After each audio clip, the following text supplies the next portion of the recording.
శ్రమ లోయలో నీవు ఉన్నావా? ఒక తుఫానులో చిక్కుకుపోయినప్పుడు పరిస్థితులు ఎలా ఉంటాయో బహుశా నీ ఆధ్యాత్మిక జీవితంలో కూడా అలాంటి అనుభవాలు ఉన్నాయా? ఒక తీవ్రమైన రోగము నిన్ను బాధిస్తుందా? ఒక భయంకరమైన శోధన నిన్ను వెంటాడుతుందా? నీ ఆధ్యాత్మిక జీవితాన్ని క్రష్ చేసేస్తుందా? ఏ విధమైన పరిస్థితిలో ఈరోజు నీవు ఉన్నావు? దేవుని ప్రత్యక్షతను అపేక్షించు. ఆయన ఆశ్రయముగా నీకు ప్రత్యక్షం అవుతున్నాడు.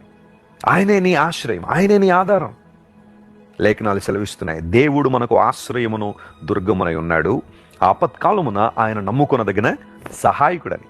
నీకు ఆపద వచ్చినప్పుడు దేవుడు నీకు సహాయకర్తగా ఉన్నాడని లేఖనాలు సెలవిస్తున్నాయి. మనకన్నీ బాగున్నప్పుడు అందరూ మన చుట్టూ ఉంటారు, అది పెద్ద విశేషమేం కాదు.